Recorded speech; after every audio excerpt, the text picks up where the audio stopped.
الحمد لله نحمده ونصلي على رسوله الكريم اما بعد. پچھلے درس میں رکوع کے بعد کھڑے ہونا اور اس کھڑے ہونے کی کیفیت کیا ہوگی، صورت کیا ہوگی، ان تمام چیزوں کا ذکر کیا گیا. اب یہاں مسئلہ یہ آتا ہے کہ رکوع کے بعد کھڑے ہو جانے کے بعد ہمیں کیا پڑھنا ہے. ضمنی طور پر پچھلے دروس میں بھی یہ بات آ چکی تھی کہ رکوع کی حالت سے ہم اب قیام کی حالت میں جائیں گے، تو اس جانے کے وقت کون سا ذکر ہے. تو اس کا ذکر آیا تھا کہ اس وقت ہم پڑھیں گے سمع اللہ لمن حمیدہ. 3 حیثیتوں سے انسان نماز ادا کرتا ہے. ایک حیثیت امام کی ہوتی ہے، ایک حیثیت مقتدی پیچھے پڑھنے والوں کی ہوتی ہے امام کے پیچھے، اور ایک حیثیت نمازی کی اکیلے پڑھنے والے کی ہوتی ہے. تو ایسی صورت میں اگر امام کی حیثیت سے نماز پڑھا رہا ہے تو سمع اللہ لمن حمیدہ بھی پڑھے گا، اور ساتھ ہی ساتھ جو ذکر اس کے بعد ہے وہ بھی پڑھے گا. اگر اکیلے پڑھ رہا ہے تو بھی یہی ہے کہ سمع اللہ لمن حمیدہ بھی پڑھے گا، اور کھڑے ہو جانے کے بعد جو ذکر وہاں بتایا گیا ہے وہ بھی پڑھے گا.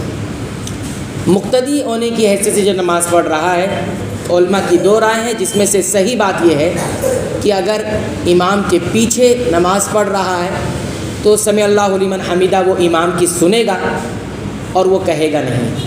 اس کے بعد کا جو ذکر ہے وہ پڑھے گا، جس کو تحمید کہتے ہیں اور اس کو تسمیع کہتے ہیں. سمع اللہ لمن حمیدہ کہنے کو کیا کہتے ہیں؟ تسمیع. اور ربنا ولک الحمد یا جو بھی ذکر وارد ہے اس کو تحمید کہتے ہیں. تو تحمید وہ پڑھے گا، تسمیع نہیں پڑھے گا. اور ہم نے بتایا تھا کہ رکوع سے کھڑے ہو جانے کے بعد، اطمینان سے سیدھا کھڑے ہو جانے کے بعد کی ریڑھ کی جو پیٹھ کی جو ہڈی ہے بالکل سیدھی ہو جانی چاہیے.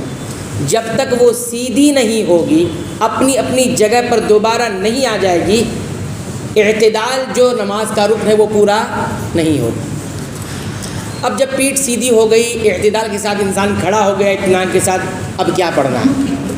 تو اس سلسلے میں ہم نے پچھلے درس میں بھی بتایا تھا، دوبارہ ہم یاد دہانی کے طور پر بتا رہے ہیں. میرے سامنے یہاں پر 7 صیغے ہیں تحمید کے، اللہ کی حمد بیان کرنے کے 7 صیغے ہیں جو میں بالترتیب آپ کے سامنے ذکر کرتا ہوں. پہلا صیغہ ہے ربنا لک الحمد. ربنا لک الحمد یہ پڑھ لے گا، کافی ہے. اے ہمارے رب تیرے لیے ہی تمام تعریف ہے. دوسرا ربنا ولک الحمد، واو کے ساتھ، دونوں میں زیادہ فرق نہیں، صرف واو کا فرق. ربنا ولک الحمد یہ بھی پڑھ سکتا ہے، کافی ہے. اے ہمارے رب اور تیرے لیے ہی تمام تعریف ہے. ٹھیک. تیسرا اللہم ربنا لک الحمد، جو پہلے تھا اس میں اللہم ایڈ کر دینا. اے اللہ، اے ہمارے رب تیرے لیے ہی تمام تعریف. چوتھا کیا ہے؟ اللہم ربنا ولک الحمد، اس میں واو نہیں تھا، اس میں واو ہے لیکن اللہم بھی ساتھ. اللہم ربنا ولک الحمد یہ 4 صیغے، اس کو بھی پڑھ سکتا ہے. یہ 4 صیغے مطلب چاروں ایک ساتھ پڑھنا ہے نہیں، کوئی ایک اس میں سے کافی ہو جائے. پانچواں ربنا ولک الحمد حمدا کثیرا طیبا مبارکا فیہ، اس میں کچھ الفاظ زائد ہیں. ربنا اے ہمارے رب، ولک الحمد اور تیرے لیے ہی تمام قسم کی تعریف ہے، حمدن کثیرن بہت زیادہ تعریف، طیباً پاکیزہ تعریف، مبارکن فی اور ایسی تعریف جس میں بہت سارا برکتیں ہیں، بہت ساری برکتیں ہیں، خیر ہے، بلائیاں ہیں. تو یہ 5 ہو گئے. چھٹا جو نبی کریم صلی اللہ علیہ وسلم پڑھا کرتے تھے وہ کیا ہے؟ عام طور سے لوگوں کو یاد نہیں ہوتا اور نہ جانتے ہیں. عام طور سے جو جانتے ہیں الحمدللہ. تو کیا ہے چھٹا، کیا پڑھنا ہے ہمیں؟ اللہم ربنا لک الحمد، اتنا تو ہے ہی. اللہم ربنا لک الحمد، اے اللہ، اے ہمارے رب تیرے ہی لیے تمام قسم کی تعریف ہے. لیکن آگے کیا ہے؟ ملء السماوات، ایسی تعریف تیرے لیے ہے جو آسمانوں کو بھر دے، یا آسمان بھر کے لیے تیری تعریف ہے، آسمان بھر کے تیرے لیے تعریف ہے۔ تو آگے کیا بڑھانا ہے؟ ملء السماوات وملء الارض، اور ایسی تعریف تیرے ہی لیے ہے جو پوری زمین کو بھر دے، وملء الارض دو وملء ما بینہما، اور ایسی تعریف تیرے لیے ہے جو آسمانوں اور زمینوں کے درمیان تمام چیزوں کو بھر دے۔ اس کے بعد وَمِلْءَ مَا شِئْتَ مِنْ شَيْءٍ بَعْدُ، اور ان تمام چیزوں کو بھی بھر دے جو اس کے بعد تو چاہے۔ تو کیا ہو گیا؟ اللہم ربنا لک الحمد ملء السماوات وملء الارض وملء ما بینہما وملء ما شئت من شیء بعد۔ ٹھیک ہے، آسمان بھر کے تعریف، زمین بھر کے تعریف، آسمان اور زمین کے درمیان جتنی چیزیں اس کو بھر کے تعریف، اور اس کے بعد جو کچھ چاہے، جو کچھ تو چاہے ان تمام چیزوں کو بھر کے تعریف۔ یہ ہے، یہ آپ صلی اللہ علیہ وسلم پڑھا کرتے تھے۔ علماء نے یہ جو کہا ہے وَمِلْءَ مَا شِئْتَ مِنْ شَيْءٍ بَعْدُ، اس کے بعد جو کچھ تو چاہے وہ چیز بھر کے تیری تعریف۔ تو علماء نے کہا کہ کیا چاہے اللہ، تو اس میں رسول اکرم صلی اللہ علیہ وسلم نے ذکر نہیں کیا کہ کیا چاہے تو، لیکن علماء نے ذکر کیا کہ آسمان ہو گیا، زمین ہو گیا، آسمان اور زمین کے درمیان جو سب کچھ ہو گیا، بچا کیا ہے؟ عرش اور کرسی۔ کیا بچا ہے؟ عرش اور کرسی۔ اللہ رب العالمین کا عرش جس پر وہ مستوی ہے، اور کرسی جو جہاں اللہ رب العالمین کے قدم ہیں۔ کرسی کیا ہے؟ عرش اور کرسی الگ ہے، یاد رکھیے۔ لوگ کہتے ہیں عرش وہی ہے کرسی وہی ہے، نہیں، کرسی الگ چیز ہے اور عرش الگ چیز ہے، الگ مخلوق ہے، دونوں الگ مخلوق ہے۔ عرش جس پر اللہ رب العالمین ہے، اور کرسی کیا ہے؟ حضرت عبداللہ ابن عباس کہتے ہیں اللہ رب العالمین کے قدم رکھنے کی جگہ، اور وہ کرسی کتنی بڑی ہے؟ زمین و آسمان کو گھیرے ہوئے، وہ زمین و آسمان کو گھیرے ہوئے۔ تو کہنے کا مقصد یہ ہے کہ عرش بھر کے بھی تیری تعریف اور کرسی بھر کے بھی تیری تعریف۔ کتنا عظیم صیغہ ہے یہ تحمید کا۔ تو یہ بھی آپ پڑھ سکتے ہیں۔ یہ حدیث اس کی کیا ہے؟ حدیث میں آتا ہے، صحیح مسلم کی روایت ہے، 771 نمبر کی حدیث ہے، ابن ابی اوفا صحابی وہ فرماتے ہیں کہ آپ صلی اللہ علیہ وسلم جب اپنی پیٹھ کو اپنی رکوع سے اٹھاتے تھے تو کہتے تھے سمیع اللہ لمن حمیدہ، پھر یہ پڑھتے تھے اللہم ربنا لک الحمد ملء السماوات وملء الارض وملء ما بینہما وملء ما شئت من شیء بعد۔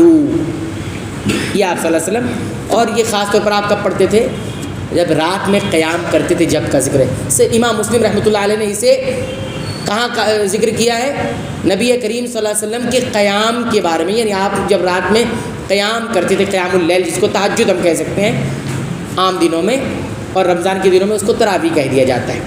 تو بہرحال یہ حدیث ہمیں بتاتی ہے کہ جہاں ہم یہ صیغے پڑھتے ہیں اس دعا کو بھی یاد کر لیں، تاکہ تحمید کا جو سنت کا طریقہ ہے وہ بھی ہم اس پر بھی عمل کر لیں۔ تو ایک بار پھر دہرا دیتا ہوں، 2 صیغے اس میں یاد رکھیں، اللہم ربنا لک الحمد، یہ تو ہم کو آتا ہے الحمدللہ، اللہم ربنا لک الحمد ملء السماوات وملء الارض وملء ما بینہما وملء ما شئت من شیء بعد۔ 4 صیغے اور آپ کو بڑھانا ہے، آسمان بھر کے، زمین بھر کے، آسمان اور زمین کے درمیان بھر کے، اور جو کچھ اس کے بعد تو چاہے وہ بھر کے۔ تو 4 صیغے اور اس میں ایڈ کرنے، تو یہ بھی انسان پڑھے، مومن پڑھے، تاکہ اس سنت پر بھی عمل ہو جائے۔ پھر علماء نے اس حدیث میں اس بات کا بھی ذکر کیا ہے کہ یہی ذکر ہمیں بتاتا ہے کہ رکوع کے بعد کھڑے ہونے جو اور اعتدال کے ساتھ سیدھا کھڑا ہونا واجب ہے، رکن ہے، واجب نہیں، رکن ہے۔ کیوں؟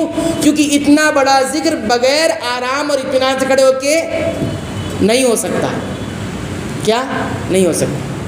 اس لیے جو لوگ نماز پڑھتے ہیں اٹھے کھٹ سے چلے گئے، اٹھے کھٹ سے چلے گئے، پتہ نہیں چلتا کہ ذکر کرتے ہیں کہ نہیں کرتے ہیں، ان کا وہ رکن ادا نہیں ہو رہا ہے، جو اعتدال کا رکن ہے نماز کا وہ ادا نہیں ہو رہا ہے۔ رسول اکرم صلی اللہ علیہ وسلم نے فرمایا ایک نمازی کے بارے میں، ایک نمازی آئے گا اللہ تعالیٰ کے پاس، 70 سال تک نمازیں پڑھی ہوں۔ کتنے سال تک؟ 70 سال۔ 70 سال یا تو 70 سال ہوگا یا تو بہت زیادہ نمازیں پڑھ کے، اور ایک نماز بھی اس کی مقبول نہیں ہوگی، کچھ نہیں لکھا گیا ہوا۔ کیوں؟ نہ رکوع صحیح سے کر رہا ہے، نہ سجدہ صحیح سے کر رہا ہے، نہ رکوع سجدے صحیح سے ہو رہے ہیں، نہ سجدے صحیح سے ہو رہے ہیں، نہ قیام صحیح سے ہو رہے ہیں۔ کیا مطلب ہے؟ یعنی وہ نماز سنتوں کے مطابق نہیں ہوئی، جلد بازی والی نماز ہے، کوئی رکن برابر ادا نہیں ہو رہا ہے۔ یہ معاملہ بہت حساس ہے۔ عبادتیں علم کے مطابق کی جاتی ہیں، عبادت اپنے مطابق نہیں۔ ایک عبادت ہوتی ہے عبادت نبوی، اور ایک عبادت ہوتا ہے عبادت منوی۔ نبوی مطلب نبی کے مطابق، اور منوی مطلب من کے مطابق، من اور چاہت کے مطابق۔ تو کون سی نماز پڑھنا ہے ہمیں، نبوی یا منوی؟ نبوی یا منوی؟ نبوی پڑھنا ہے، نبی کی نماز، نبی جیسے نماز پڑھتے تھے ویسے پڑھنا ہے۔ اچھا دل کی کیفیت تو نبی کی شان کے مطابق، ہم اپنے حساب سے ہم کو جتنی کی ملے اتنی، لیکن ظاہری حالت کیسی ہونی چاہیے، نبی صلی اللہ علیہ وسلم کے عمل کے مطابق۔ بہرحال یہ ذکر بھی یاد کر لیں، تحمید کا یہ صیغہ بھی یاد کر لیں، تاکہ اس کو بھی پڑھ کر ہم سنت پر عمل کر سکیں۔ اللہ تعالیٰ سے دعا ہے رب العالمین تو ہمیں سنتوں کے مطابق صلاۃ ادا کرنے کی توفیق عطا فرما۔ اے اللہ تو ہماری نماز میں ہونے والی کوتاہیوں کو معاف فرما دے۔ رب العالمین تو ہمیں بخش دے، ہمارے والدین کو بخش دے، تمام مسلمانوں کو، مومنوں کو، تمام اہل توحید کو بخش دے، آمین۔